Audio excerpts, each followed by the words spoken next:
Now on Denver 7 News, Coloradans helping Ukrainians, how a local group is using the internet to support their family and friends overseas. With gas prices soaring, we're looking into other fuel alternatives, including the process that can turn bamboo into an energy source. Plus, breaking barriers in the alcohol industry, the unique story behind this wine brand that you can find in stores near you. And the war in Ukraine has gas prices nearing record highs. What the White House might do that could send them even higher.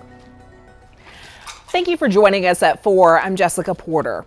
A local group is using the power of the internet to raise money and supplies for their family and friends back in Ukraine. Ukrainians of Colorado is also using it to check in with their loved ones by the hour to make sure they're safe.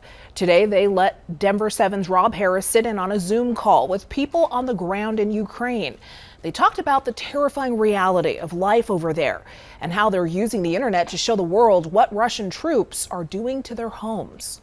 We just really hope that the rest of the world will not forget us. So we just keep posting videos, pictures, and stories, personal stories on Facebook, just to remind the whole world that it is terrorism here. People are dying.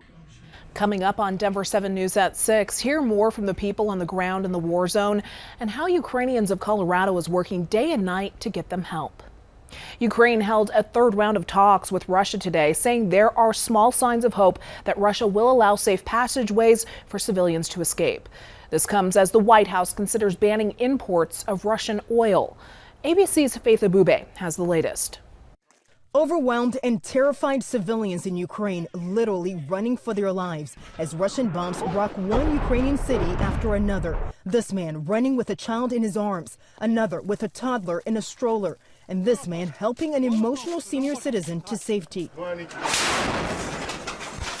In Irpin, a suburb of Kyiv, Russian projectiles setting fire to the community they once called home. It's like no houses which were not bombed. In the region of Vinnytsia, this video released by Ukraine's emergency services showing crews battling a massive fire at the airport where more Russian missiles destroyed a building.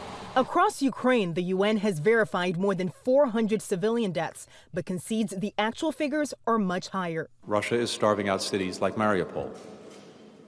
It's shameful. Today, after a third round of talks with Russia, Ukrainian officials reporting some positive movements in creating safe humanitarian corridors that would allow civilians in Ukraine to escape safely.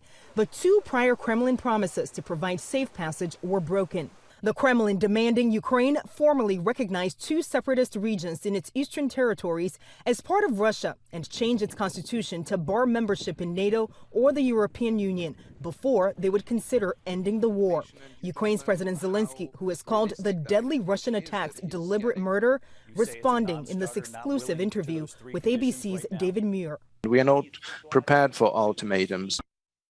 And President Biden spoke with the leaders of Germany, France, and the UK today as the U.S. considers banning Russian oil imports. It's a move the U.S. could take even if European allies who rely more heavily on Russian fuel don't join in. In Washington, Faith Abube, ABC News. Faith, thank you. Colorado Representative Jason Crow says RTD is getting more than $50 million in extra funding from the federal government. He says it's part of the American Rescue Plan. The government selected RTD for the funding after it demonstrated a need for additional financial support. RTD says it'll use the money to help pay for its operating costs and eventually expand its services.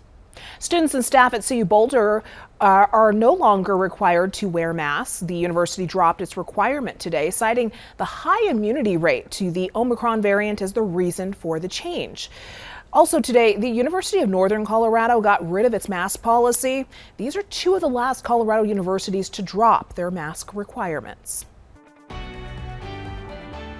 The newsfeed starts with just how many people are going to Ukraine to fight. More than 100,000 volunteers, according to the Ukraine defense minister. Some have even been turned away because they don't have enough weapons. Another major U.S. company changing the way it does business in Russia, Boeing, says it is suspending buying titanium from the country. A quarter of Boeing's largest titanium supplier is owned by the Russian government. Those in Russia are starting the week without Netflix or TikTok. Both companies pulled the plug on their services in the country as the government cracks down on what can and cannot be said about the invasion of Ukraine. Credit card companies Visa, MasterCard, and American Express have also cut off services to Russia. Now, as Ukraine tries to fight off the Russian invasion, its medical crisis is only getting worse. Before the invasion, the country had relied heavily on international help to fight COVID. Aid group Direct Relief works to get healthcare and medicine to areas in crisis. They gave us this video showing us shipments for Ukraine. Direct Relief had been working with the Ukrainian government to increase their access to COVID vaccines when the conflict started. We've spent 2 years trying to keep each other safe through social distancing. And so there's just the shock of like, no, that's over. Here's an active attempt to kill and maim other human beings. Direct Relief says at the start of the crisis, the Ukrainian government was requesting help with traditional medication like insulin for diabetic children. But now the need has grown to emergency field kits to treat the traumatic injuries of the battlefield. The difference is that in a natural disaster, everyone is trying to clear them. They're trying to create the channels and open them up. Whereas here, there's active intent to destroy them. Europe does have plentiful medical inventories. The UN and others are increasing efforts to keep humanitarian aid coming in. We're seeing both the good side and obviously the awful side at the same time in Ukraine today.